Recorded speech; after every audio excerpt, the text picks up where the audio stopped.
This evening on the show are Sujeeva Mudulige, Chartered Accountant, N.R. Gajendran, Tax Expert, Suresh Pereira, Principal Head of Tax and Regulatory, KPMG, Dhanusha Gihan Pathirana, Economist. Also joining us this evening to pose questions from the panelists. On to my immediate left is Shihar Raniz, Executive Director of the Centre for Investigative Reporting. You too can join in as far as the conversation is concerned. I'm sure you would be waiting to pose questions from our panelists tonight. The number is 076 656 5353. WhatsApp your messages to 076 656 5353. Let's get the ball rolling today with Sujeeva Mudulige, Chartered Accountant. Sujeeva, usually I don't pose a question in the opening round, but I have to pose a question to you today. A month ago, you were on the show and you said that most of the areas would be tax, VAT would be imposed. Seemed to me that you had a white crystal ball in front of you, and I hate to admit that you were right. The time starts now. Thank you for the invitation to be here tonight. So I think the important point is that budget speech, which was, I believe, 78th, if I remember right, the last budget speech in middle of November. So there was one line, just where the president said, as a finance minister, that the VAT exemptions would be removed other than for health, education, and some essential food items. That's all. So in my view, they missed a trick. They should have, when the budget was presented, in my view, they should have elaborated on this. And in my view, they should have given a detailed annexure to the budget speech saying, we are going to remove 97 categories of items. It's not 97 items, right? It's 97 group of products and services, right? That it was going to be removed, and these are the 97 that we are going to remove, right? And there was no need for it to be presented later and for all this discussion to take place. I think it should have been done. I'm not sure whether the government did it deliberately or whether it was oversight. I'm not sure, but I think it should have been there.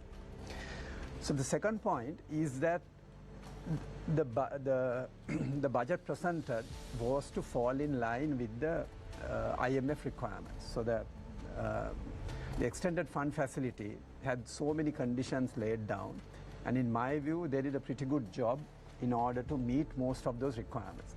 And you also know that our second installment was delayed. We didn't get it on time. It was delayed by a few months. So the government had no choice but to make sure that we meet our revenue targets. And as you know, over the years, at least the last 20 years from year 2000, we have not met the revenue targets in a single given year. Never have we met, right? So we had no other choice. We had to see, okay, from where are we going to collect our revenue? And if you look at the budget speech, in the budget proposals, there are hardly any revenue proposals. Hardly any, right? Hardly any revenue proposals. Other than the big ticket item was VAT. And that also, just one line somewhere in that budget speech where you would be very difficult for you to identify where exactly is this particular statement. So from this increase, what they are trying to do on the revenue, so last year we had 2.8 trillion of income, and we are going to go up to 4.1. So that is about 1.2, 1.3 trillion, and the bulk of that is coming from VAT. So 720 billion is the number. That's a huge amount, right? 1.2 trillion is the increase, 720 trillion. Right, almost 70% is going to come through VAT and maybe a social security levy as well to some extent. So where is this coming from? As you know, there are three changes that are taking place. One is the rate is going up from 15 to 18, right? The other one is the threshold is coming down from 80 million to 60 million for people who are going to be liable for VAT registration. And the other one is where this exemption is being removed from 0 to, so they are going from 0 to 18%. So that's where the big ha-ho is, right? So now, so the easiest ones for them to bring in, which was outside, was energy. And energy is a big ticket item, energy and also utilities, which was VAT exempt. So the big one that they are bringing in is at the moment is petrol, diesel and gas. So my view, the back of the envelope calculation on this. So this is where people are going to, where they are going to feel the pinch, is from very approximate calculations done as of today. Petrol and diesel should go up by about 50 rupees per litre, right? Gas should go up by about 500 minimum. Why I say it's minimum, it all depends to what extent they are going to adjust the PAL on these items. So what is being said is that PAL will be adjusted, but still, what the experts are saying at the moment, it will be at least 500 rupees in addition to everything else that is been, where the exemption is being removed. But I believe government's policies over a period of time, you can't do this in one go, limit the exemptions to health and education and some very basic food items like milk powder, wheat flour, and so on. But it will be, I mean, you should be able to count it with your fingers. So the exemptions are going to be limited, and this is a easy, a big ticket item, but easy to collect because you are doing it, and most of it will be done at source. So, but very quickly, Sujit, before I move to N.R. Gajendran, are you trying to say that the government is has to do more to tax the people, because you say that gas, fuel has already been subject to VAT, and you are suggesting that way forward is to even subject VAT to the electricity bill as well? There's a possibility that water and electricity, the utilities, will get caught. I mean, we can discuss this as we go on. See, one of the big issues is, so we have still numerous corporates and also a large number of individuals who are outside the tax net. So if we don't bring them into the net, the government has to make sure they collect sufficient revenue. How do you collect revenue? The easiest thing is through indirect taxes, and that's what we have done. We had a plan to bring it down to 60-40, but I think this would end up, could be even going up to about maybe 85-15 as it stands now. Thank you very much, Sujeev Mudurge, Chartered Accountant. I now move my attention towards N.R. Gajendran, tax expert. What are your thoughts on VAT, I think Gajendran? whole focus is on taxes these days. Even on the streets, people walking to offices, they're totally confused what's happening. Now, why is it now other countries also have VAT rates higher than 18%?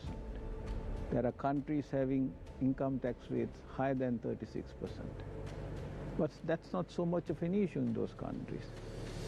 But in Sri Lanka, how it has become very relevant, and I'll say this, taxes are essential for civilization and for democracies to function and grow.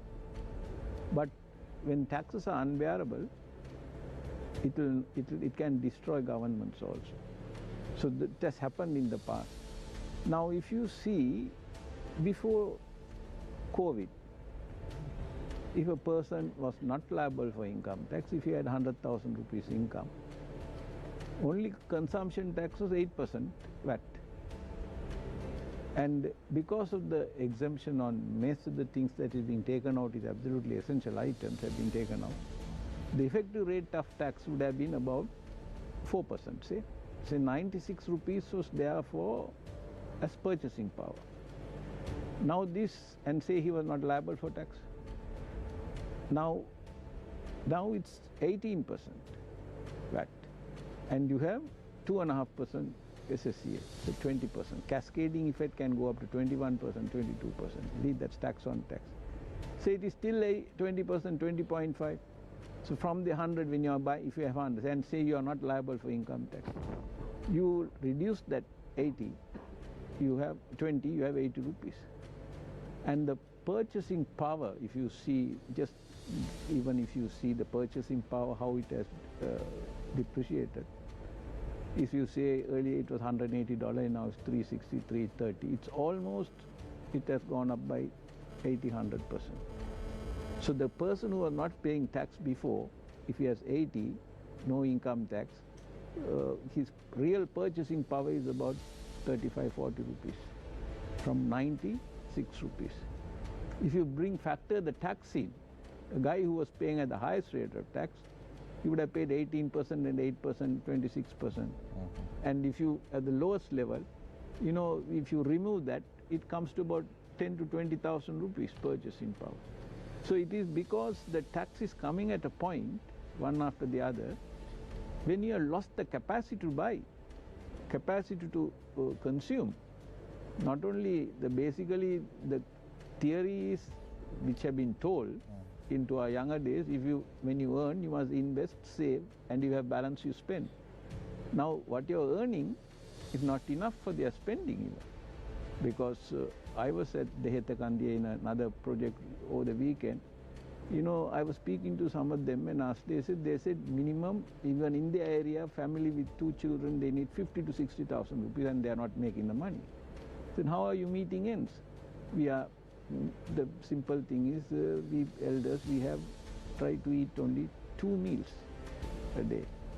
So this is telling, and we are getting close to a hall of fire unless you are able to manage this situation, because we can talk theories, we can talk simplification, we can talk which is easy for simple. You know, if it is so simple, you don't need a government, you don't need an administration.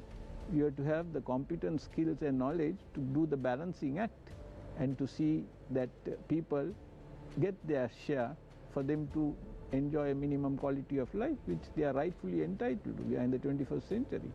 So these are hardcore things which have to be dealt as we go along in the next year, and 24 it will be a very challenging year. See, Gajendran, why I'm angry in terms of VAT is the fact that there were individuals who was convicted by courts for taking us to this rut today. All of them are absconding, not paying back to the government or the people. And we, the people, have to pay the brunt of the incident that you brought in with regard to the Dehetakandya. That's not only the story in the Dehetakandya, that's across the country. That is a story of all the people, the majority of the people in Sri Lanka. But we don't have any plan to get that money back. Don't you think that is unfortunate? Exactly, Samira. Now this is an island. 22 million people. We have sunlight during, almost 365 days, other than the flash floods that is going around and inclement weather in the last few months. We have good sunlight. Our air is not so polluted because we have never gone for industrialization. We have clean water relatively, potable water in most of the countries. We have green, plush green. If you're flying in and out any part of the country, you see all sea of green. So what do you need? Food is there. We have our food. You need money for medicine and education and healthcare, if at all. But we are going to spend this year 7 trillion rupees. 7 trillion rupees our total expenditure for 24. That is going up by about 1.7 trillion compared to the previous year, 5.2 to 7 trillion, right? So still we are living beyond the means. And as you said, we couldn't have been here unless we have been denied of what it has been, because we have been plundered. So unless you put that to right, we will never come out of that situation. Thank you very much, N.R. Gajendran, tax expert. I now move my attention towards Suresh Pereira, Principal, Head of Tax and Regulatory, KPMG. Suresh, a few weeks ago you were here on the show. We were talking about budget and all that and more. Nothing different. We are being taxed now, and we've got the IMF second tranche, and the people have to face the brunt from the frying pan right into the fire.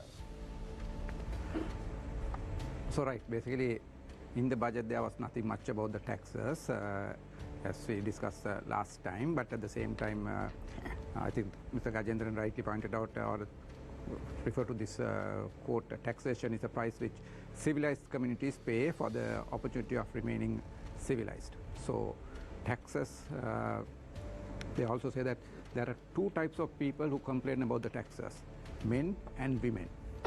Right? So nobody wants to pay taxes. So basically everyone is complaining about taxes, but take into consideration the situation of our country and take into consideration the tax to GDP ratio of the country, there is a need to collect the taxes. So I will not basically jump into the bandwagon and start criticizing the government's move to collect the taxes. So the taxes have to be collected because to fund the welfare of the country, there are two ways, three ways basically. You can print money, you can borrow, or you can increase the taxes. So that's the option that is there. But now Sujya rightly pointed out, government in this situation has taken the easiest way to collect the taxes. What is that? That is basically to increase the VAT. Now that is where my quarrel is. As a professional, I do agree that the taxes have to be collected because there's a big tax gap in the country, that taxes has to be collected. But the manner and the methods by which the taxes is being collected, I do not agree. So I do not agree with Sujiva's policy.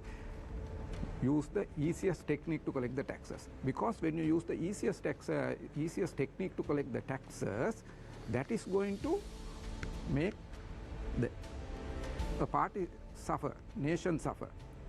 There's a duty on the government not to take the shortcut, not to take the easiest technique, but spend time and do the fair thing, do the correct thing. That means basically design the tax policies correctly, fairly, so that basically this tax gap should be collected in an equitable manner, not in the easiest manner. So that is my response to that. Taxes should be collected, but it should be collected in the equitable manner, not in the easiest manner. So for that, can I add that? Yeah. So why is that in Sri Lanka taxes are being collected in the easiest method? That is because in our policy making, tax policy making structure, there is no structure. There is no proper policy unit at the finance ministry. I keep repeating it over and over again, but this is the root cause in Sri Lanka. Why in 2019 taxes were cut down? Who takes the responsibility? Who advised the government to do that thing? Who takes the accountability? Nobody. Why? Because there is no proper structure for that one. Who pays for that? The innocent people. Now again, in 2023 also what the government is doing right now is again, because there is no structure, there is no people involved in designing the tax policies in a proper manner, in equitable manner to collect this the required taxes. Like Sujio pointed out, the easiest method is being used, which is wrong. We don't have to follow the easiest method. So when you look at VAT being imposed now, Suresh, and looking back at budget speech that were made by Ravi Karunayaka and Basil Rajapaksa to impose super gain tax on the rich, that seems to be a much more feasible and a better option than increasing VAT to 18% and bringing forth areas that were not even covered by VAT anymore. Because the policy was take from the rich and try to pay the poor. What is happening right now is get the money from the poor and keep nourishing the rich as much as possible. Is that fair? Is that the way to go about? Okay, since you mentioned the two names of previous finance ministers, let me approach your question in this manner, right? If I happen to be the finance minister of this country today, what would I do, right? We have to collect taxes, as I pointed out, but the first thing that I would do is, why there's a cause why we are in this situation, why the nation is suffering like this today. That is because of the wrongdoers. Even in 2015, why did the government was voted out? Because there was the nation, the country as a whole basically agreed there were, how do I say? Corruption, except there were a lot of issues with regard to government. Yeah. So that's why that change happened in 2015. And in the 2015, whoever came after that made mistakes, but still for all. In 2015 budget speech, there was a reference to imposition of tax on wrongdoers. The budget speech had this phrase, taxes on the wrongdoers. It is that concept of the taxes of the wrongdoers that was labeled as super gains tax. and that was collected not exactly from the wrongdoers, but from the so the people who made The super rich. yeah, super rich, or let me say the people had high revenue, right? Those corporates as well as the individuals. So there is a how do I say? This is the concept of basically collection of the taxes from the people who can afford to pay. The broad shoulders should bear more taxes. So that is the concept that Adam Smith has referred to as the canon of equity. So yes, so canon of equity as was observed. So that's why you also said that it is fair. Super gain tax is a more fair tax. Correct. So basically, at this juncture, from looking at it from that side, that angle, as opposed to taking the easiest method and increasing the VAT for everyone, which is unfair, which is not equitable, I would go with that, yes. Not in the same manner, but at the same time, the brunt should be on the broader shoulders, who can bear it, not from everyone. Thank you very much, Suresh Pereira, Principal Head of Tax and Regulatory, KPMG. I now move my attention towards Dhanusha Gihan, Pathirana economist. Dhanusha, let me pose a question to you as well to give some direction to the show tonight. Majority or many times we've heard when the government has been posed questions, are we acting on the base or the tune of the IMF? The governments in power have always said, no, we are not doing it. We are not acting based on the tunes of the IMF, and we have never done it. We've seen this happening since 2005. However, this time around, the tone has changed. Right. Even today, when Ranil Wickremesinghe addressed Parliament, he said, if we don't do this, we won't get the second tranche from the IMF. If we don't get the second tranche of the IMF, we are going to be in the rut again. Yes. So now it's very evident that whatever regulations stipulated by the IMF, we seem to be adhering to it. Yeah. Must we do that as a nation? Yeah, I think I would like to approach that question, well, in a few ways. One, I think we should first of all go back to the second review which the IMF gave, where they basically highlighted the fact that we need to, or Sri Lanka needs to raise its tax revenue by around 15%. And in that review, they highlighted 3 key points where this tax revenue can come about. What we see right now by IMF approving this deal, or the second tranche of roughly around 300 million USD, they have completely backtracked on these 3 demands which they initially posed. So one was that they suggested that they should streamline the tax administration. That is where government was pushed to focus on broadening the direct tax base and collecting the taxes in a timely way through direct taxes. And in the initial demands, they had not put this, collection of revenue through indirect taxes. Now, and the second point was to address tax evasion.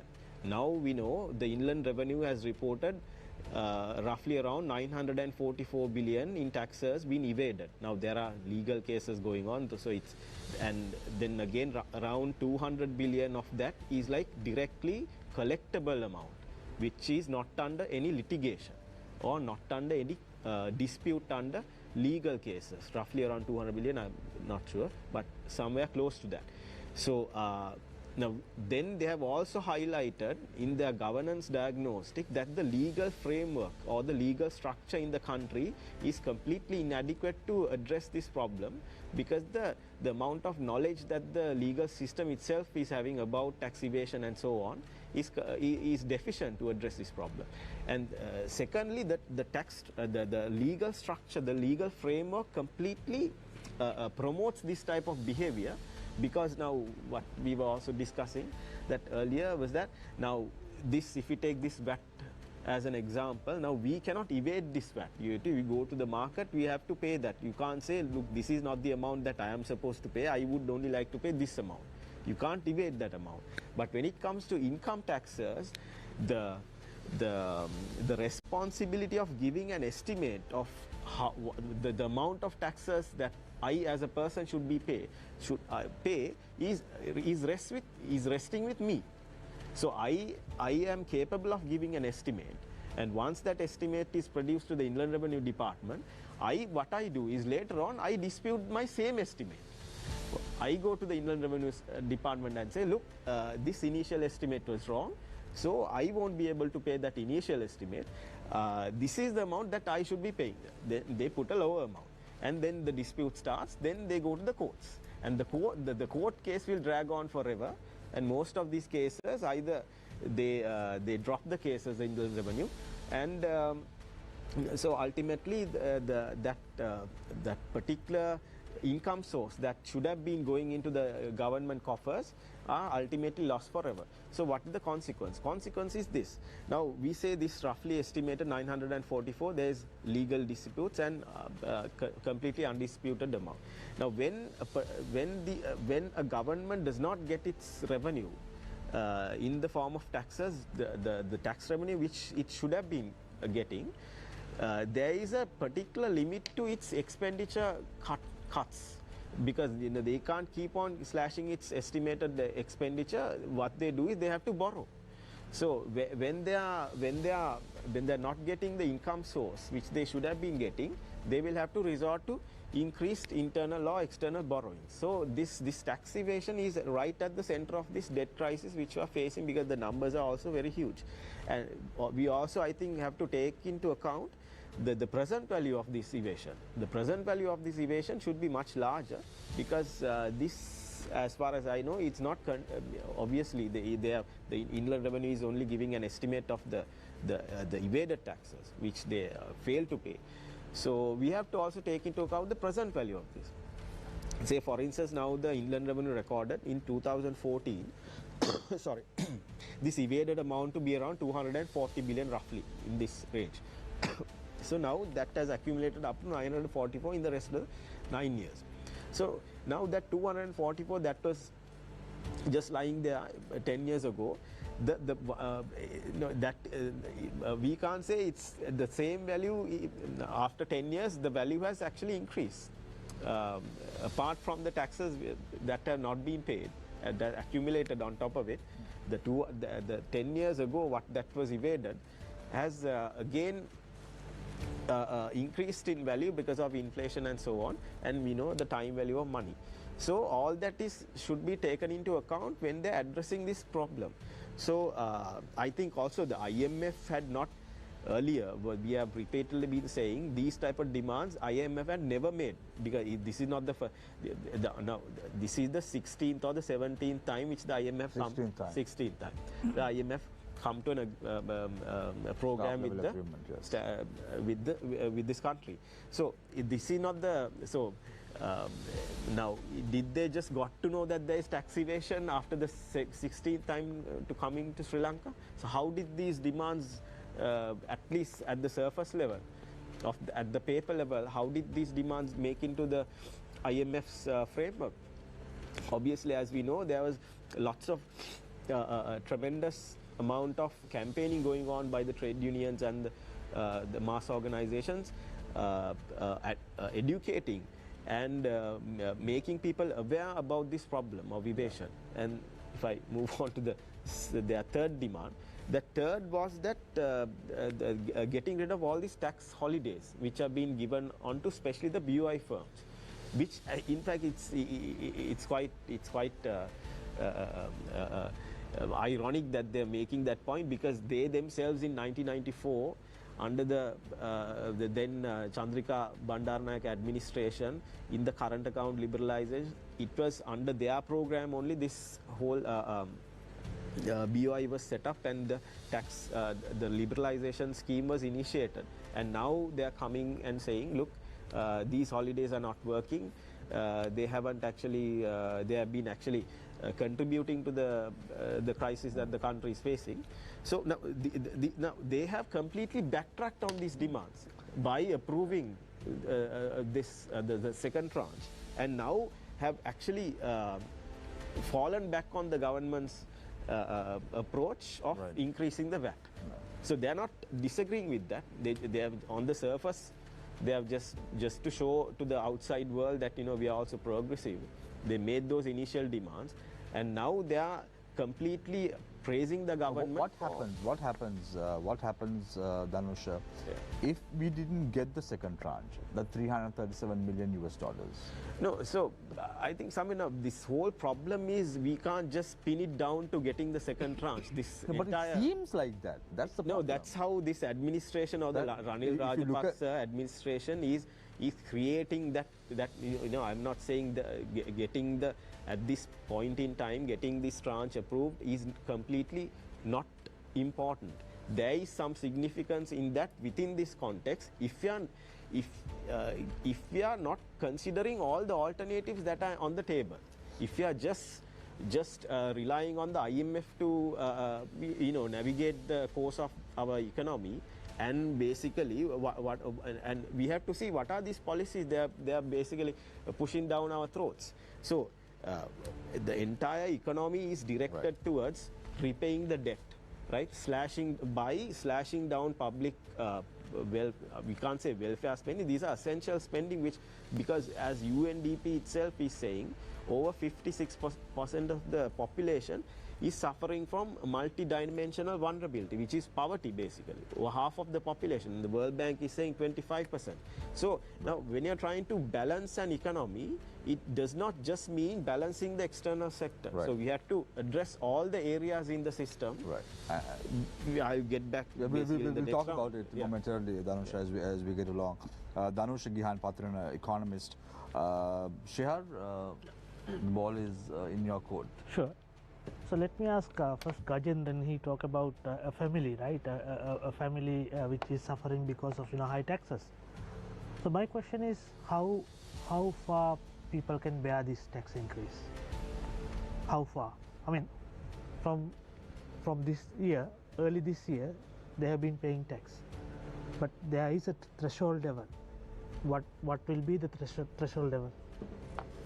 Basically, I think people are already finding it absolutely unbearable, the taxes, because their purchasing power is depleted, and little income have, that's also been taken away in form of consumption taxes.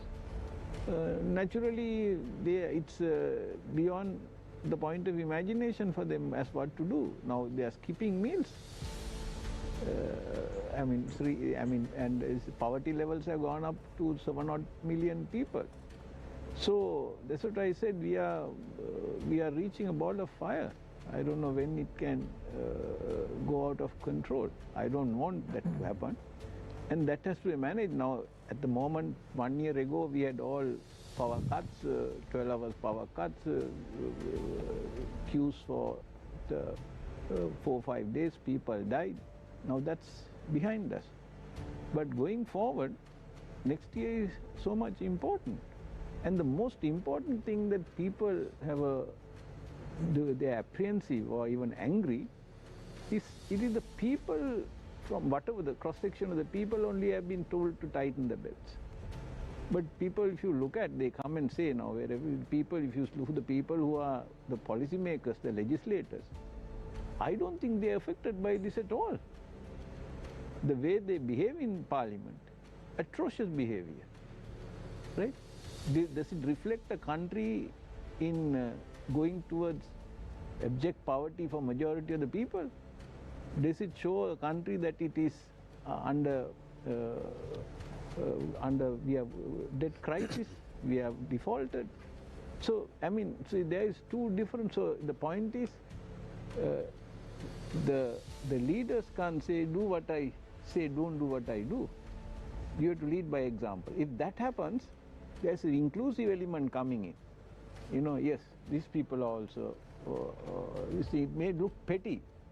The vehicles they are going, it's larger than life vehicles at the current moment. It doesn't go well with the normal folks. They can't this thing, and then they think this is our money that's going. So if you want to transform this, there is one simple thing has to be done. The malfeasance, misfeasance, and non-feasance and palm greasing has to be eliminated. If you see the President's last paragraph in the budget speech, he's saying that corruption vulnerabilities should be eliminated. If that can be done, we'll be completely out of this problem. I want to give Sujeev an opportunity to respond to Suresh, if you may wish, because Suresh said that he's not in agreement with you to take the easy way out in terms of imposing taxes. Do you want to respond to that, Sujeev? Yeah, so quick one. Yeah. So I agree as well, but the problem is this, Shamil, is that successive governments have been reluctant to widen the tax net, and I don't buy in this. So when you can't expand the tax net, you have no other choice, because direct taxes cannot be collected. Then what's a way forward is indirect taxes, and what's the easiest way on indirect taxes? Remove exemptions, push the rate up. Why are governments reluctant to enhance the tax net? They know who the culprits are. I'll give you a simple example, right? Until recently, we were using the QR code. So what does that mean? Shamil, government knows how much your fuel consumption is. Yes or no? Yes. They all know what our fuel consumption was. Just take, for example, petrol and diesel prices today at 400 rupees we'll take. You pump 100 liters a month. Just 100 liters, 3 liters a day. How much is 100 liters a month? 40,000 rupees. Put some maintenance and something to run that vehicle, put another 10,000. That means that person is spending 50,000 on a vehicle on 100 liters. You tell me, what should be your income if you have to spend 50,000 per month on your vehicle? Just 3 liters a day, I'm talking. This includes anyone who is running a vehicle, 3 liters a day. You should be earning 150 to 200,000. At 100,000, you can't be spending 50,000 on your vehicle, no? Right? I have a response. No, wait. Wait until I finish. Yeah, right? Of course, yeah. So that means I have another question for you. Government knows who are these people who are spending 50,000 a month. They know all the details, from vehicle number to residential address to who the owner to ID number. But they are not keen on bringing them into the tax net. Why? It will be political disaster. With 12 months to go for a presidential election and a parliamentary election, no politician will do it. And that is why, and I was listening to some of these debates that were happening over the last 30 days, right? No one talked about it. They know who the people are. They know who the people are if they want to bring them into the net. But they will not. That is on individuals. But the bigger fish is the shops and the businesses and the corporates. Today I was speaking to one of the largest biscuit manufacturers. I won't mention the name. So when I asked, in how many outlets is your product available? They said minimum 120,000. A popular biscuit brand. 120,000. So that all that 120,000 should be within the tax net. Right? Should be within the tax net. 120,000 outlets. 120,000 outlets was 120,000. 120,000 outlets. That is inclusive of general trade outlets. General trade outlets, right? Yeah. 120,000. Yeah. You will know this when you are selling your tea. You will know this, Shamil, right? 120,000 outlets. Take that is on that's just simple. The shops out there, right? Take the people who are self-employed. None of them are in the tax net, right? I'll give you some simple numbers. 25,000. There are 25,000 medical doctors in the country, right? GMO alone has 25,000. So outside the private practitioners, you need to add them on. There are about 25,000 engineers, right? 150,000 technology people, tech people, but about 25,000 accountants. You take all these other professions into account. How many tradespeople? Plumbers, electricians, masons, carpenters, roofing guys, tiling guys, 500,000 people. Can you find anyone today who will do a job for you for 2,000-3,000 rupees? If they come and do something, they will want anything 6,000, 8,000, 10,000 rupees a day. None of those guys are paying taxes. That's the individuals. So then what is the government's alternative? Right? Government is, they know who these people are, but they don't want to tax them. But government needs the revenue. Easiest way out. I don't know, I agree with Suresh and this is not the right way to do. Then you go and say, we need to catch them at source. How do you catch them at source? Then you take all these exemptions out, then you hammer them on the imports. At the time you import, you import a mammoth, you pay VAT. Otherwise the farmer will not be paying any taxes. When you bring fertilizer, you catch them at the port. So I have a question for you from one of our viewers, Sujiva. Why should people pay more taxes when the root cause was corruption, which continues to this day? The thief stole all our clothes and now they have come back to steal our underwear. I agree. See, IMF themselves gave 16 recommendations on their governance review. The central bank governor went on record saying why we can't get FDI into this country, why we can't get foreign investments. Governor Veerasinghe himself said it's because of corruption. And as Gajen said, President's speech last paragraph talks about elimination of corruption. But we are unable to do this. Why are we unable to do this? Because over the years, successive governments have weakened the three institutions who needs to be strengthened to tackle corruption. What are the three institutions? The police, the Attorney General's Department, and the judiciary. What have we done over the years? We have diluted these three institutions. We should be strengthening these three institutions. So you are talking about eliminating corruption simply because bringing the legislation. That doesn't mean a thing. If you don't strengthen these three institutions, including the Bribery Commission under the new Bribery Act, right? We just can't do this. So we can talk about eliminating corruption. But the fact is, in the short term, you have to collect taxes. Sujit, now the question that I want to pose to you. Now, you say that those who are the 120,000 outlets that you spoke about, where the general trade outlets, where the biscuit manufacturer is looking at as the universe for that particular brand in question, all that is understood. Take an individual like Shihar or me or anyone in the corporate sector who's right now paying pay taxes up to 36%. On top of that, we have to pay 18% taxes. On top of that, we have to pay whatever taxes that are on our fixed deposits, so on and so forth. Is that fair? It's not. If you ask me, it's not not fair. Because has our salaries increased double or triple based on the inflation in the country? No, it's not. Again, in a short reply, see, I think Gajen touched on this. See, our expenditure has gone up to 7 trillion. 4 trillion is our income. So we have a gap of 3 trillion. You have to beg, borrow or steal. So what are we going to do on this 3 trillion? Either we can print money, either we can borrow money locally or internationally. Internationally we can't borrow because our ratings has gone to the dogs, right? We can't borrow internationally. Then what do you do? Then you have to increase taxes. Taxes, either direct taxes or indirect taxes. Direct means in an election near 12 months to go, they will not do indirect tax through direct taxes. That will not be done. The easiest way to do is that everyone is paying taxes. Unfair, burden is on the poor, cascading effect, as mentioned. No other choice. This is all that we can do. If not, we cannot tick the boxes for the IMF. And at the moment, everything is to make sure that we tick all the boxes. So simple story. Are you satisfied with Sujiva's answer?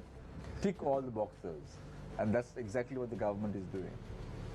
I don't know, whatever they're ticking is not settling well with those who are paying taxes and who are genuinely paying all these taxes, you know.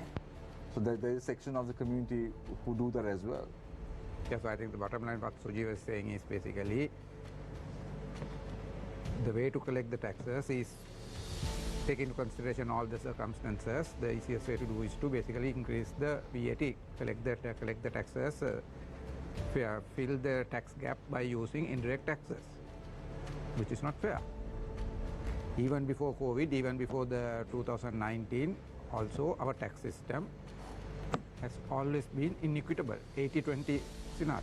We have tried to change that, and now what is happening is we are further aggravating the problem. So my argument is this: there is a need to collect the taxes, and those taxes could be collected, those taxes could be increased in a scientific manner, in a more equitable manner, if the government put more effort, more diligence into how the taxes are to be planned, how the policies are to be planned.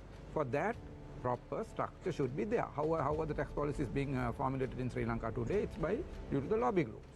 There is no body that is sitting and analyzing the tax structure in Sri Lanka and coming up with policies to collect this additional taxes in an equitable manner. So it's the problem in the structure. The root cause is that there is no structure. What I mean by a structure, if in the IMF website there is a relevant, there's a document, how to create a tax policy unit. IMF is recommending that there should be a tax policy unit in every country. So that tax policy unit has to look at all aspects of taxation in the country. Here we don't have. But yeah, no, I think just want to ask Dhanusha, because he told that there were alternatives, but the government was pursuing the IMF policy reforms. Could you elaborate on those alternatives which were the government could have implemented? Yeah, I mean, maybe also Sujiva can comment on that. Just to say that the IMF was now, the situation is, I think, a little bit more complicated. Now, if you look at the IMF report that came out in 2022 March, they very clearly have given the space for the government to come up with alternatives. That they have also agreed upon, in certain cases there is a very clear cases of market failure in the country. So there is two paradigms when it comes to the IMF. Now, earlier they started off with the Washington consensus framework, where they strictly depend on free markets to resolve whatever these crises that are happening in the third world. And then later on in the 1990s, they moved on to with the changes in economic theory and also the political changes that were happening, that people getting more aware about their own situation. So there's one thing on one hand, there was changes in how economics evolved during that time, which pushed them down towards this post-Washington consensus. So in there, it allows the governments to come up with alternative framing and alternative proposals or planning to resolve their own conflicts, economic conflicts as we can call them. So one example would have been where they have initially in their report cited that this country is having an enormous car fleet, which it cannot maintain compared to the other countries, and the consumption of oil is about, the per capita consumption is about the double that of the other South Asian or the Asian, I won't say Asian country, certainly mention the South Asian countries. So the size of the car fleet does not match well with the size of the economy, and that they should be doing something about it. So this is where, like one instance I'm saying, where it opened up for the government that you come up with a plan to resolve this. Now, there can be very creative ways to go about that, resolving these type of things. But I'm just saying one example. So now what the government did was, it completely, gave up on economic planning and so on. It just said, look, we are completely bankrupt. You tell us what to do. We don't have any plans. So you give us what we should be doing. So when that happens, what the IMF does is goes to its standard policy framework. It won't come up and create you economic planning and so on. It gives you ideas on economic planning. It will resort to its own the standard set of policies or standard way of going about their basic programs. It won't come up with economic planning for you. So then when it comes to this issue, I could specifically mention, even the IMF is also mentioning this. What are the alternatives? First thing, the alternatives is mentioned by the AG department. Annual report, page number 114, they have published a table saying from 2006 to 2021, how the debt has been utilized in this country. The foreign debt that was borrowed from 2006 to 2021. So there they say 67% of the debt is missing in terms of assets that was borrowed externally. So in certain years, this figure goes up to about 80% or even touches 90%. After 2015, it sort of comes down, and again it picks up after 2020. So the expenditure that had gone into government projects should reflect in the form of assets, because the entire borrowing which goes into a particular project is reflected as value in that particular asset, whether it went into wages or raw materials or whatever the component of the cost is, it's transformed into the asset in the form of value. So there can't be significant gaps between what you borrowed and the value of the asset which you invested in. So there is an absolute yawning gap that cannot be justified. So which the AG department is clearly saying this is clear sign of mismanagement or misappropriation of the debt. So what is the path going? I mean, in that context, what do you have? What is the next step you can take in taking all that into consideration? Is that even what is going on in the African Union countries, where they are filing their cases in the international courts, demanding that this debt should be considered as odious debt? Because if you borrow, now the governments borrow in the with the mandate of doing goodwill to the public. The public cannot borrow directly, so public has given the right for these type of financial arrangements for the government to implement. So when the government and those who are involved with these type of projects, it's not just the government, we know the conglomerates are involved. When you say then there's a government project, the project goes to a private sector so the Dhanush, if you look at it now, today we saw Sajid Premadasa, the opposition leader, saying in Parliament that they are not against the involvement of the IMF, but they would renegotiate the clauses that have been mentioned in the IMF. Can that be done now? No, but what is he going to renegotiate? That is the problem. Whether he has any plan of renegotiating or any set of economic demands, economic plans which they have as an alternative, then yes, it's okay. Because now, for instance, we have historical examples, say in the case of South Korea, in the case of Vietnam especially, and also to a certain extent in Ireland, where those governments, when they were in a very bad shape, they did not just go ahead with IMF proposals or IMF demands. They had their own set of economic plans where they got the IMF to support their economic framing, homegrown economic. So where the state had a major role to play. Of course, these kind of corrupted administrations cannot do things like that. So when the opposition leader says, I won't ask Sujiva the same renegotiate, we have to ask, what are you going to renegotiate on? We would like to see that. Sujiva, did you have any alternative other than going for IMF and implementing their reforms? See, I think it came to such a position. I don't think at that point they would have had any other choice, because see, you need to still keep in mind, still our reserves around $3 to $4 billion, right? After 18 months of not paying any debts to the commercial creditors, right? So even if you save, say, what have you saved over 18 months? Peanuts. It's virtually nothing. Virtually nothing, right? From April to December is what? Is 21 months. Just one quarter less, no? Right? So Chinese loan is there, no, that's not dollars. Correct, right? So it's very little. So you need to see one other thing. I mean, people don't right now. See, on this VAT, people still haven't understood until 1st of January. Take your bus fare. Just take bus fare, right? What will happen to your bus fare? Diesel will be, there will be VAT on diesel. Until today, these buses were imported VAT free. They were exempt. Right? So your cost is going to go up by 18%, just on the bus value. Right? Then your diesel is going to be included with VAT. Right?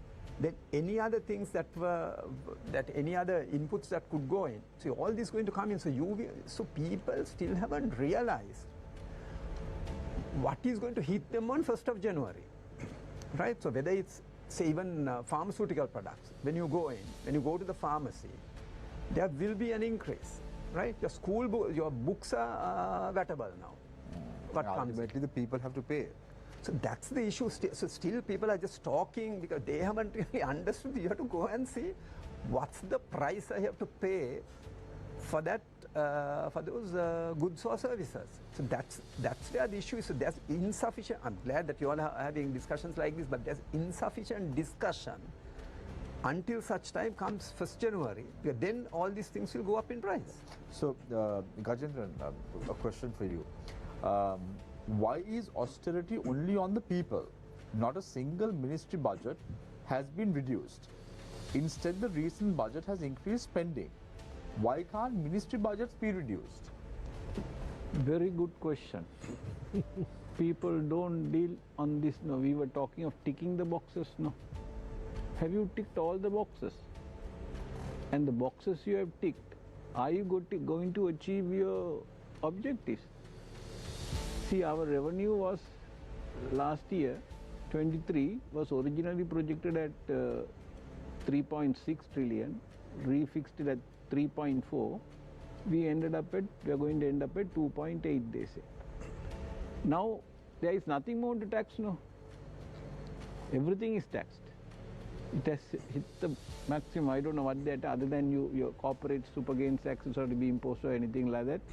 Everything is taxed. Are we going to achieve this 4.1 trillion?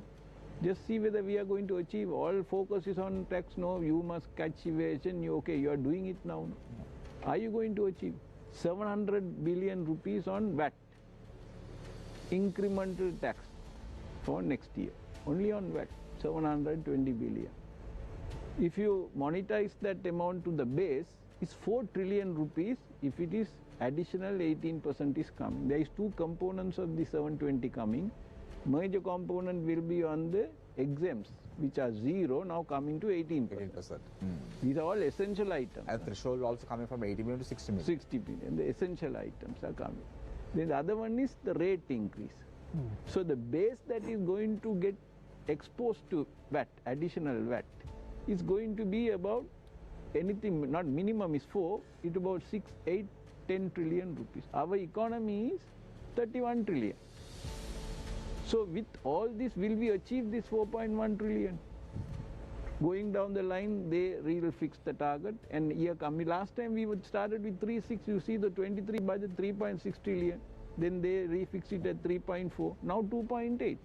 So you are not going to achieve the revenue. Never revenue scores are we are not going to. So with all the box ticking, now maximum taxes, you are not going to achieve. See the expenditure. $1 million question, no. Tax expenditure to GDP in 23 was 18.7% of the GDP. For 24, it's becoming 22.5%. That is 3.5% of the GDP is increasing in expenditure. You know why? In your company, if you bring money, you will reward an employee. In government, you have to spend for you to make money. 7 trillion rupees. And it was mentioned, Dhanushka said that Attorney General's report from 2005 to 2014, 8 trillion projects he has audited. Assets identified is only 2 trillion. What happened to the 6 trillion? The classic example is, Dhanushka didn't mention, look at the Hamad report. The cost of building the Hamad report was 1.3 billion. When the Chinese bought the report back, they only bought it for 1 million. Where is the 300 million? When we were students, we had this term of padding of expenses. And when your auditors, especially, they used to pad these employees. That is fake numbers, fake amounts they used to put. Padding. You are very well aware of that, no, Gajendra? Yeah. Now as a tax consultant. Padding? Yeah. Yeah, you never catch padding because you don't know who is padding whom. You tell me. You are the tax consultant. We won't know, no. People are padding, we won't know. Yeah. How will we know? They are not going to come and tell we are padding you. But here, this is what is happening. Now, any government expenditure is at the GDP. But is that value bringing value? It's not bringing value. If this glass of water is, this glass is said 10 rupees. If you put 100 rupees the value, GDP is 100, but value really get is only 10. So this expenditure, and if you see even people in the chambers and corporates are saying, no, you can't cut down expenditure immediately. That's what the government is saying. But what I'm sad is, Gajendran, Suresh, I want to pose this question to you as well. What I'm sad is, what is the Ceylon Chamber of Commerce doing? No, all are saying government has sold the idea. Be the voice for the corporate sector in the country. Government has sold. Tea leaves. Tea has been taxed. Majority of the countries, they have tea imports are tax-free. Look at Sri Lanka. We produce tea and tea is being taxed. A kilo of tea right now in the supermarket is 2,600 rupees. Can people afford it? Expenditure going up by 1.7 trillion. Sir. I think you did not mention the main increase, the significant increase is also because of the bank recapitalization. Yeah. Everything is kept. Now, for example, you see they say you can't touch Samruddhi movement. Okay, what is that? That is from 190 to 210 or something like a small increment. Salaries, you say you can't pay. There is 7 trillion, no. We are bankrupt country, no. How can you budget? And I don't think IMF is looking at the expenditure side. They are only looking at the revenue side. They say you will achieve the other numbers, but the amount of focus that's being put on the revenue is not there on the expenditure. You need so much. What is the effort they are going to do? But they are only, because they are looking at revenue collection. Why? I think, Gajendran, because at the end of the day, the budget deficit has to be narrowed down. Budget deficit, expenditure is the main component. Absolutely. But income minus your home budget will say no. Income minus expenditure. If your income is now naturally with consumption will drop. Yeah. When the consumption drops, the economy will start shrinking, right? People can't afford, and when the prices will go up because of this, inflation will go up. Interest rates will go up. So there is a double whammy. No, economy is coming. Gajendra, why I am so upset and why I am so angry with this government or whatever is happening right now in the country. You go to the vegetable supermarket, a kilo of onion is 450 rupees. A kilo of tomato is 800 rupees. A kilo of brinjal is 600 rupees. A kilo of lime is over 1,000 rupees. How can people afford?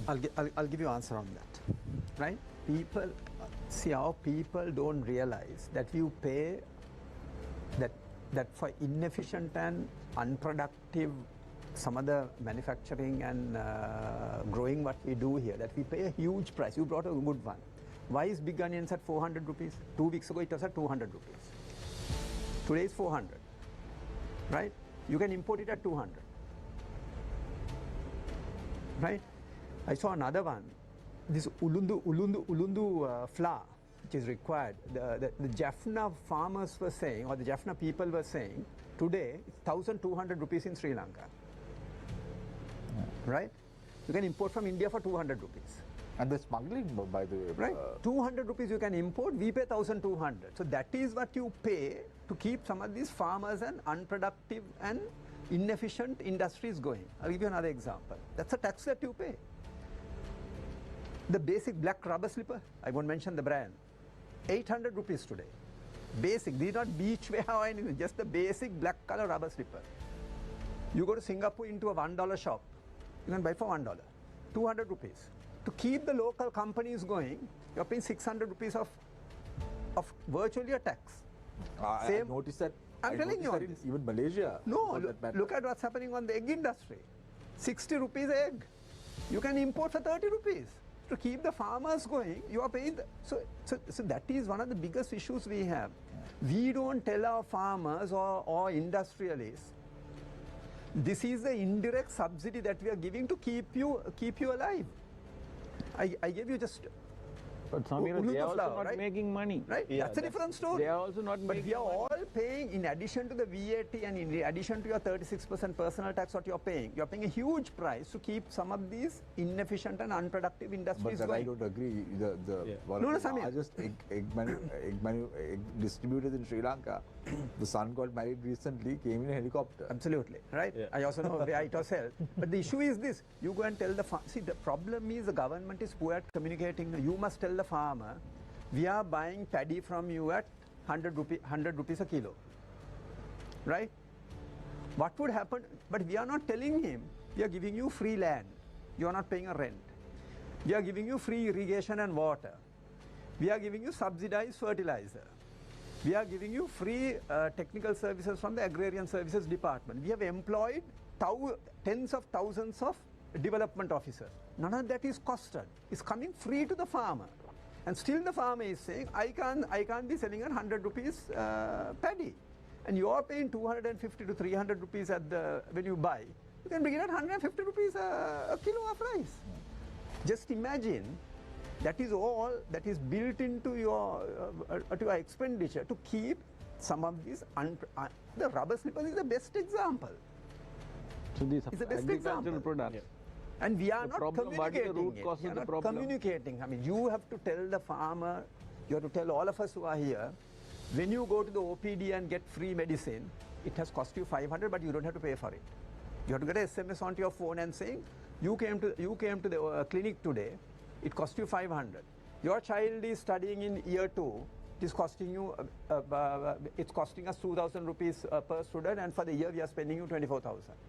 We are giving you free meals, free school books, free uniforms, free midday meal, and that's costing us 10,000 rupees a month to keep you going. But the problem is... See, when you don't know that, and then you say you are paying 18% VAT on this, you are saying, oh my God, my family is paying 10,000. Most of the countries, medical and education is But the problem is, when you give anything free, no one appreciates it.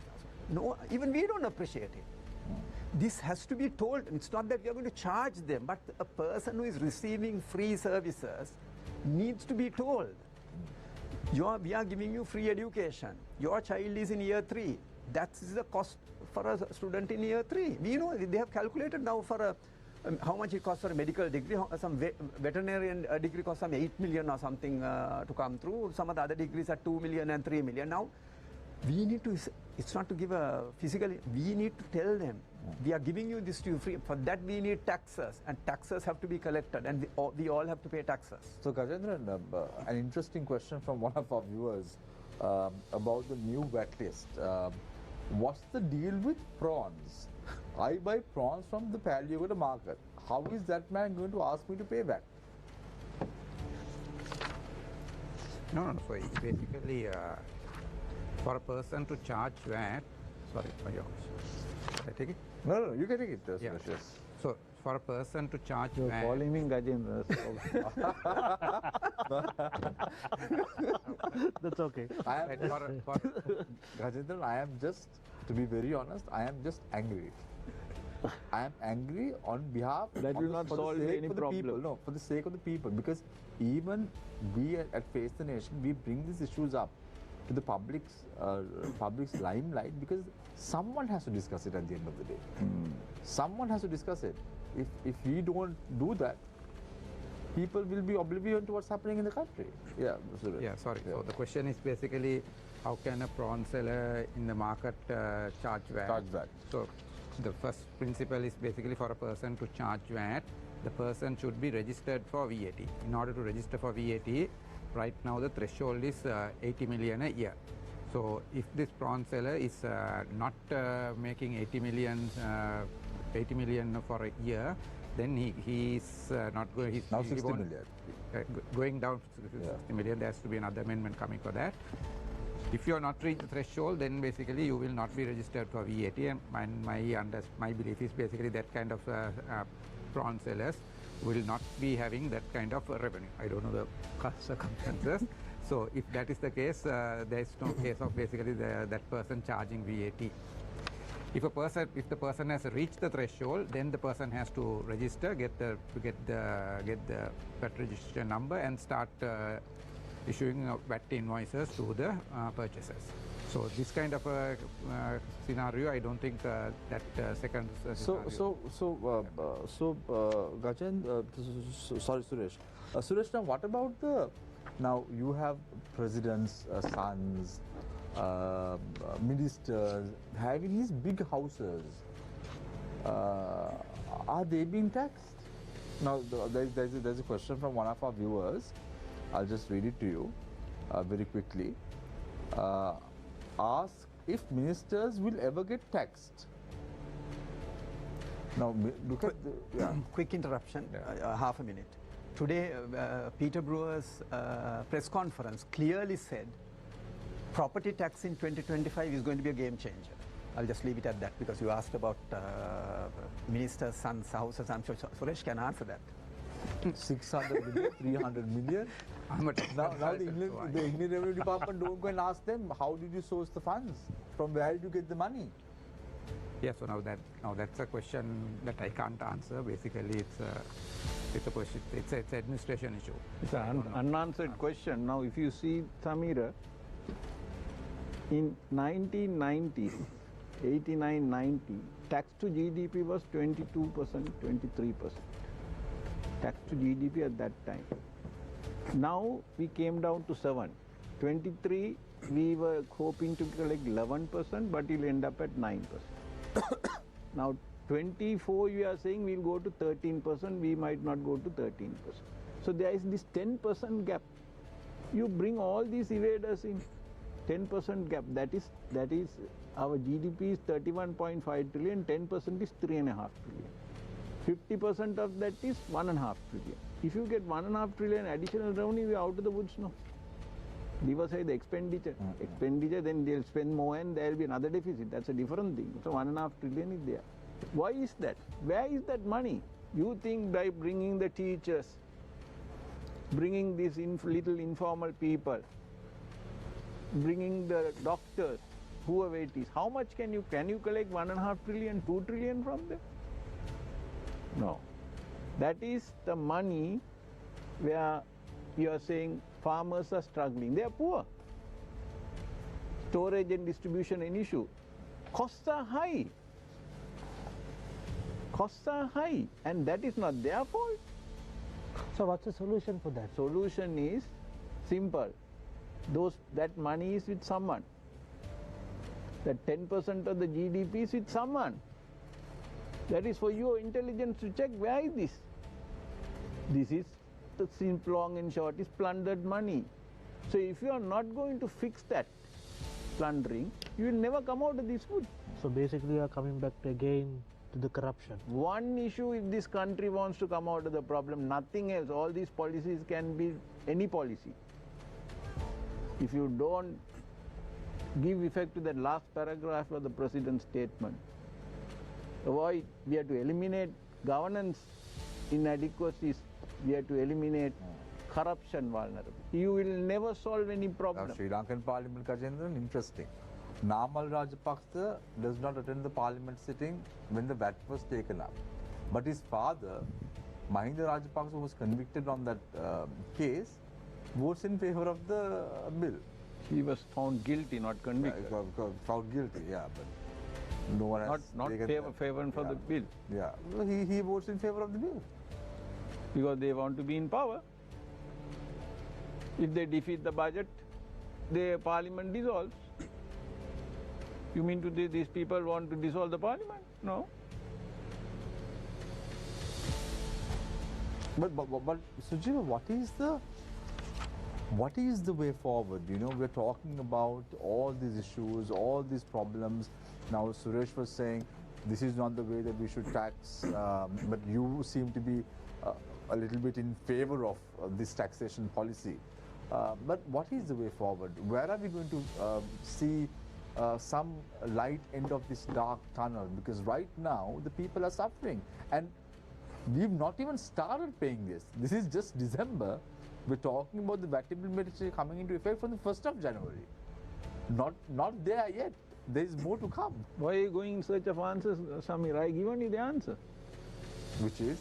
I'll come back to you. Corruption, nothing else. I'll come back to You can go and solve anything. Even we know all the problems. We know the solutions. We are not moving from here to there. Why?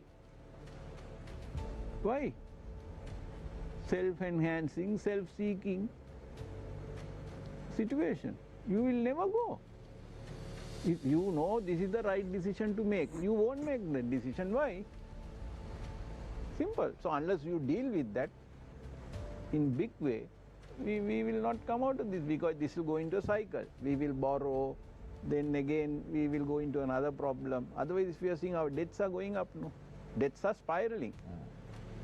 Total gross financing needs last year was 23 was 5 trillion. This time 7.35 trillion. We have to borrow 7.35 trillion without printing money this time. We have to borrow. Yeah, so just to give you a bit of background, today there was an article, as you know, Argentina is also in a mess just like us, right? And they have a new president, right? Argentina has been in the mess for a long time. Long time. So the new president just assumed office, right? I'm just telling you what he's going to do, right? I'm just reading out from the Financial Times. Argentina's new government will devalue the peso by half, just like us, 200 to 360, right? So they will devalue the peso by half. Slash public spending. Now that I have not heard from any of our politicians. And that's what Gajay was saying, touching on that as well. And he said they're openly.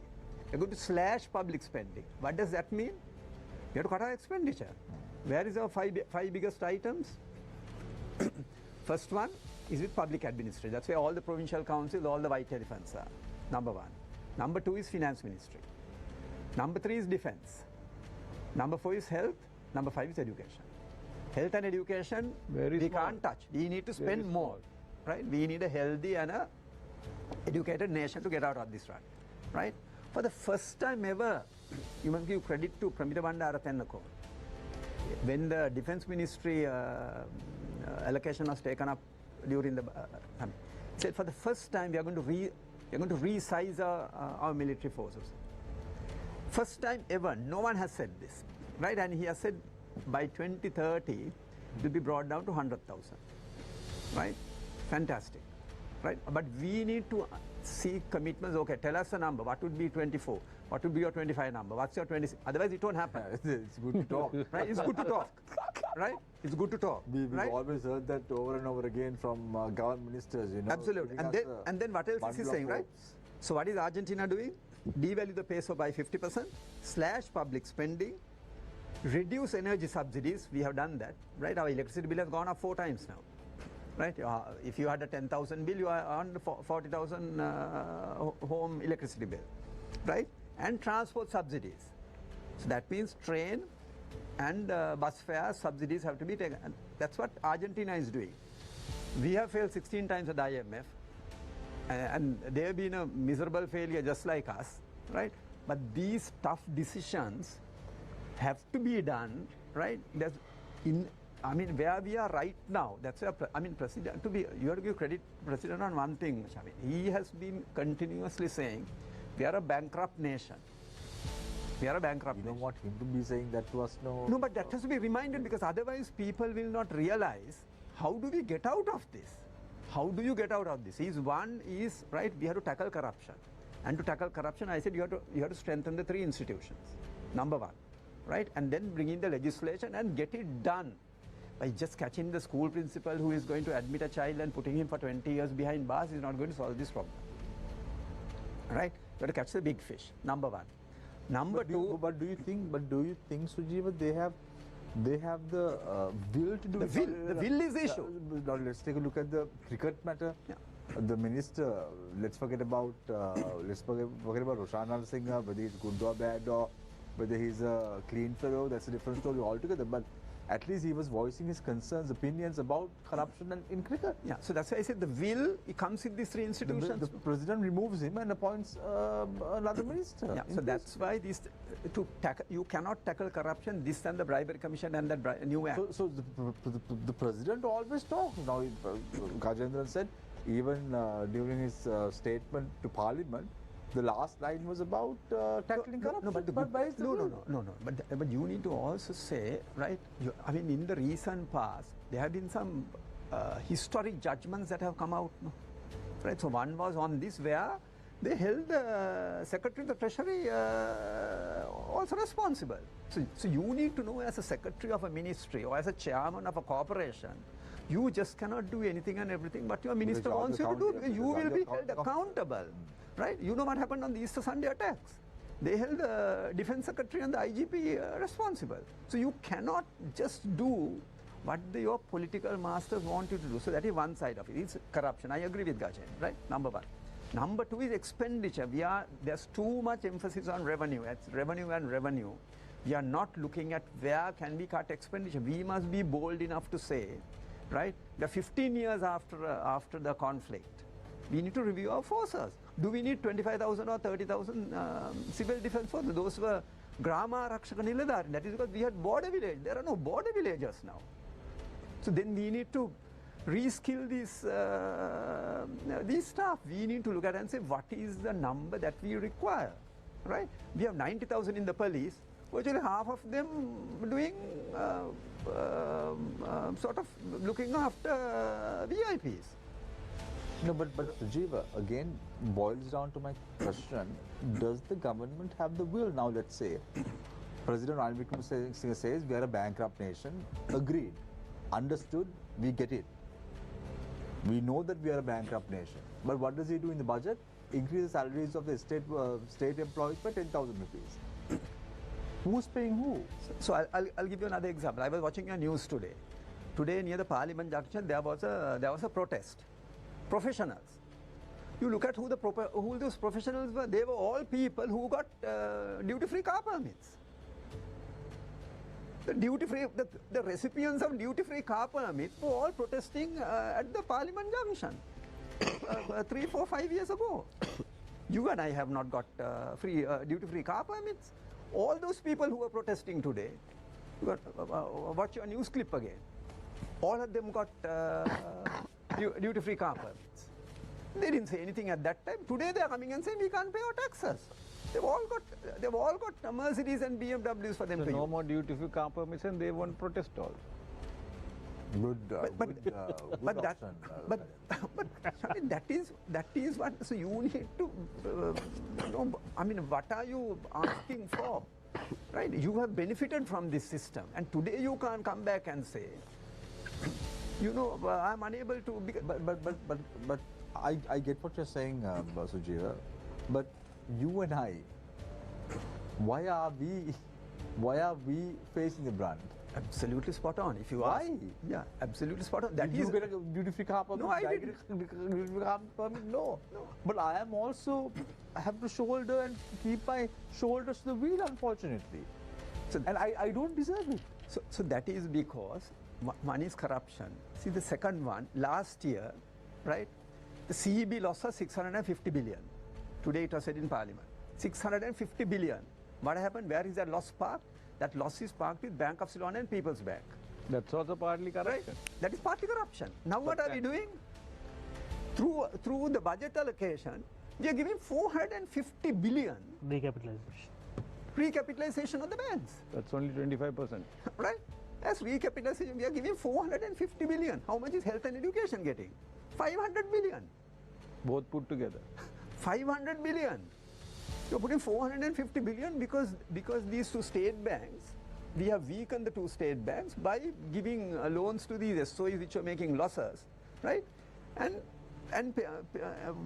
people benefited from that. So that's why I'm always saying, whenever you are giving a benefit or a subsidy, the recipient has to be told. If the farmer is getting the mammoth free of VAT, he has to be told your VAT is 1,000. You should have paid 1,180 rupees of VAT, but we are not charging you. You have got 180 rupee benefit on your mammoth. We are not saying that. So the farmer is not is aware of this. He's aware. So the bank capitalization is the best example of giving subsidies, run them at a loss, run them to the ground, and then it comes to a position you cannot continue anymore. then you're forced to allocate money which should have gone to health and education. In vain, we should have put that 450 billion to, you saw your news, there was a news item in Vellampiti or someplace that year one child died when that wall collapsed with the taps and the sink. You know, I mean, we should be ashamed, no? Right? And we are putting 450 billion to capitalize the banks. So this cannot go on. Gagan, I have a question for you. Since Sri Lanka will never go after corruption, does that mean that Sri Lanka is a doomed nation? No, if you don't deal with corruption, we will continue to be doomed. If you don't deal with the corruption, all these costs, the farmers are not making money. You can't tell them you are unproductive, your cost is inefficient. Our haulage cost is there. They can't afford to fertilizer is costly, right? Farmer is not making the money. Someone else is making the money, right? Intermediaries are making money. That is because of storage and distribution. If you sort out storage and distribution, all these problems won't be there, but they won't make it. Politicians won't make the decision because they want the intermediaries to make the money, not the farmers. They want the farmers to be poor. Samira, one thing that media organization can do is to give leadership and say that all the political parties, leadership come and say the people we are nominating this time, we are satisfied, we don't have, they are corrupt free. Because people know who are the people who are corrupt, whether they are convicted or not. If they can say that, none of them will say, I put our people who is there, they are corrupt free. Put those, then you will have the problem is solved. You have to take somewhere, no? How do you eliminate? Or there must be a fear brought in. Some top guys should be sent as punished severely, right? Otherwise this won't go, because immunity and impunity is there. You will, if you are on the right side of the coin, you won't get caught. Even if you got caught, you won't be punished. So unless you do with that, how the cost is that? That is the cost everywhere. Dhanusha, you have been quiet for a long time. Yeah. I mean, amid all this bad news, do you see the silver line in the economy next year? No, definitely not. This is not a silver line. I think going down the tunnel, you see a train approaching, not a light. So, well, a train approaching? Yes, obviously. With what is being proposed by the budget and also through these taxes, the train has approached. I think it's going to approach again. I mean, the numbers are very clear. I've just discussed about the poverty rates and so on, and the poverty rates will escalate with these proposals, especially if you take the increase in taxes, especially in the indirect taxes. Now our poverty, household poverty expenditure, or the minimum expenditure one should maintain is 64,000 rupees per month for a family. So this will obviously shoot up by about 20,000. But that's why the government says it's giving a stretch, right? Yeah, so now that is negligible, right? Now if you take the entire amount, that is about 180 billion rupees, 0.6% of the GDP. Now what you're taking from people is far more greater. And the inflationary effect of these indirect taxes is going to be tremendous, especially among the mass of the people. And I just also want to make few remarks about these farmers being unproductive and so on. I mean, we can't say that because, as I think Gajendra also pointed out, if we look at the market prices and the farm gate prices, there's a tremendous gap between this. And that is where the surplus is. And that surplus is completely taken out of the agricultural sector, destroyed and wasted in conspicuous consumption or shifted outside the country. And that's part of it is even corroborated by the IMF, where IMF is saying that the misappropriated debt has left the country, the money has been shifted out of the country. This is IMF is saying in the executive summary of the governor's diagnostic. But what I'm saying is they have completely backtracked on these demands. They have completely agreed to what this government has done through the budget. They have completely neglected those issues. What about the the issue about mishandling of the debt, and also these shifting of money outside the country. That I think even in the parliament that was brought out through this trade misinvoicing practices that is going on in the country. That and what I need to say is that what the IMF has highlighted is that misappropriated debt has not remained in the country. So that has gone into somebody's hands, and it has gone outside the jurisdiction also. So now these things have to, these are the points, I think, because it is not a simple matter. This will obviously impact the currency also, currency depreciation. And it's an inflation that has been triggered through this rent-seeking behavior that is dominant in the economy. Now we have to see in terms of income distribution, where the incomes are generated. So rent is a greater factor compared to... What will happen to the bank interest rates in the future? No, what I said is rent seeking is like incomes that are generated that are not Palm due to greasing. be, Palm greasing. yes, not due to be generated. But do you, Interest rates will of course move up with this inflation, and also yes. borrowing limits have gone through the roof. And what are they doing with this borrowing? One, I mean, it is, as Gajendra very clearly mentioned, the expenditure, we have to look at where the expenditure is going. And one huge component is this expenditure into highways and road network. That is something around 450 billion. And we know that is like the seat of corruption. Now, if you just to give an example, now if you compare the cost of construction per kilometer that was recently finished highway between Oman and Saudi Arabia was estimated to be around 0.9 million USD, whereas the Southern Expressway that was finished in 2011, 10 years ago, cost somewhere around $5 to $6 million per kilometer, 5.6 somewhere around. So even without taking inflation into consideration, this is 5 to 6 times greater. And if you take inflation in that 10-year period, it will come out to about 7 to 8 times. Now, it is very clear that there is gross mishandling and gross overestimation of these government projects, and the money had gone into some people's hands.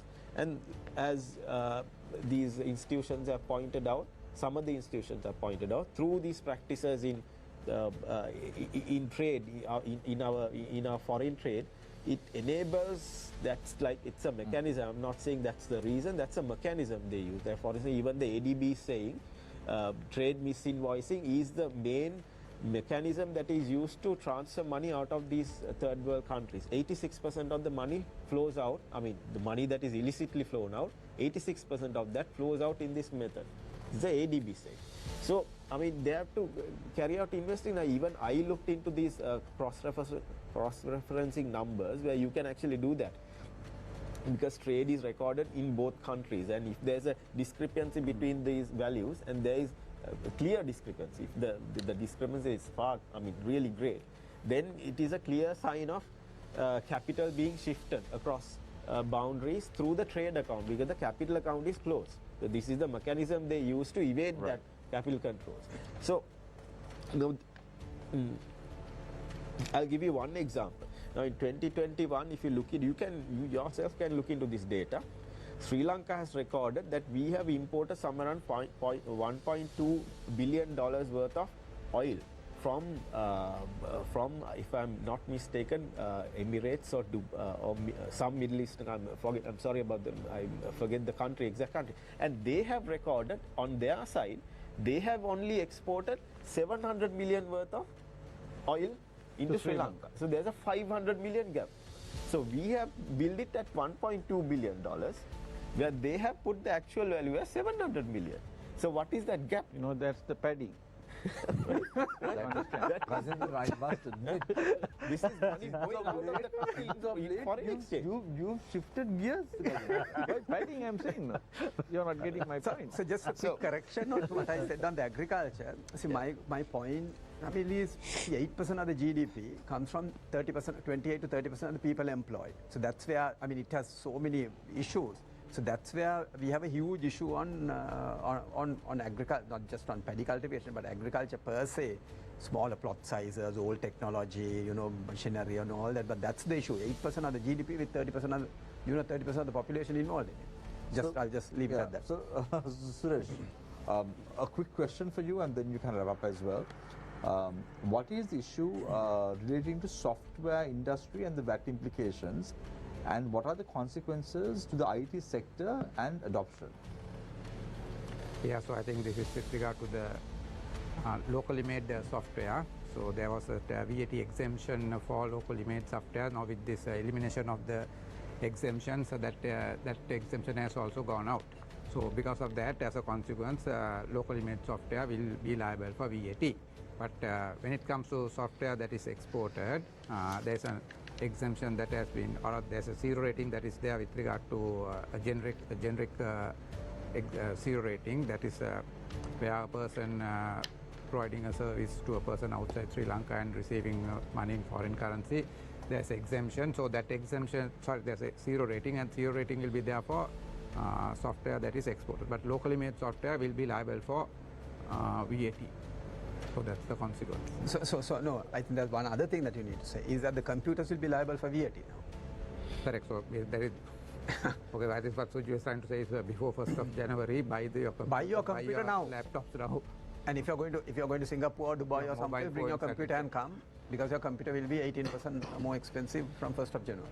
No, so what I don't understand is, Suresh, now, take the tea industry.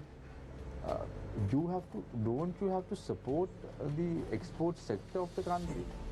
Even the machinery that is being brought down used to be VAT exempted before, but not anymore. See, the product per se, that product that is exported, the zero rating continues. Yes, so yes, but the local the local machinery, the tea machinery for the factories. Other supplies, with respect to whether they are being supplied to direct exporters or not, those exemptions have gone out, right? So, but the exporter zero rating continues. There's no change there. So, what is the way forward? So just on that, so green leaf and latex is also brought in now. Yes, now. Yeah. But what is the way forward now? So now I think I have to clarify this. Now, what though I said basically correct method is not being used to collect the taxes. At the same time, we have to keep in mind, if Sri Lanka is going to adopt VAT as the main tax to collect the indirect taxes, you have to have VAT covering almost all the industries. So I have no quarrel with that. But along with that, the VAT rate should also come down. It's not a case of 15 going up to 18. It should have been basically 15 coming down to a lower rate with the coverage of almost all the industries with VAT. So that is the theoretical point that I'm trying to point out here. Right. I think there's another point that we have to keep in mind that is not being talked about much because it's not getting highlighted. Here we are all focusing on taxes going up and the prices going up, and how can the consumers take this price increase, right? But there's another hidden thing also. Now, because of this tax collection is not sufficient, there's immense pressure coming from the parliament to the tax collectors, namely the IRD officers. They are being thoroughly grilled, right? So as a consequence, now they are also in order to increase the tax collection, they are also now stepping up their efforts. So now in the process, we do find them crossing the borders also. In other words, basically they are moving away from the legal process and trying to collect the taxes. So that is happening. Now this is something that we also expected in this situation. So what do you mean by that? So that is basically they may go beyond the legal process to collect the taxes. For instance, now this is where I pointed out that this concept of tax ombudsman, that is basically when tax officers follow methods that should not be, that are not legal for collection of taxes, there should be an avenue for the aggrieved taxpayers to go and get a resolution. So now, in relation to this, in 2017 budget speech, there was a reference to establishment of a tax ombudsman, and in the seminar circle we discussed that one, and nothing happened. And in not this budget, the budget before that, also again there was a reiteration of the establishment of a tax ombudsman. Now this Office of Tax Ombudsman is very much relevant in the current context because government is applying pressure on the IRB officers to collect the taxes. So in the process, you can always have basically the taxpayers' rights being violated. So in order to resolve that issue into the Sri Lankan tax fabric, in addition to what I'm referring to as the tax policy making unit, we need to have the tax ombudsman, also a new institution introduced in order to address this issue. During the next 10 years in Sri Lanka, tax is going to be the major thing. So policy is one aspect, other one is the administration. So if the tax officer, if the when the taxpayers are being how do I say, massaged the wrong way, basically it's not being treated not in the proper way, to address that issue, this office of tax ombudsman is very much necessary. Twice this has been included in budget speeches, but why this has not been implemented, there's a question mark. Now we have been discussing about the corruption. If you want to eliminate the corruption, then what should we be doing? We should be strengthening the bribery commission or an institution of that nature. Now, in relation to the tax collection also, when we want to make it efficient, we want to win the confidence of the taxpayers to promote the self-compliance, the voluntary compliance concept. And specifically in this scenario, I think it's very important that we should have the tax ombudsman, so that the taxpayers' belief in the tax system will not get diminished. Yeah, I think that's one of the key things right now. Right, so thank you very much, gentlemen, for joining us this evening on Face the Nation. Sujiva Mudurage, Chartered Accountant, N.R. Gajendran, Tax Expert, Suresh Pereira, Principal Head of Tax and Regulatory, KPMG, Dhanush Gihan Patrana, Economist. Thank you very much, gentlemen, for joining us this evening on Face the Nation. Thank you very much, Shihar Anis, Executive Director for the Center for Investigative Reporting, for joining us this evening on Face the Nation. I leave you tonight with a quote, as I always do. There is a big difference between a lion and a fox. The whole secret of government lies in knowing when to be the one or the other. The role of the fox, this government seems to be playing it quite well. Take care and good night.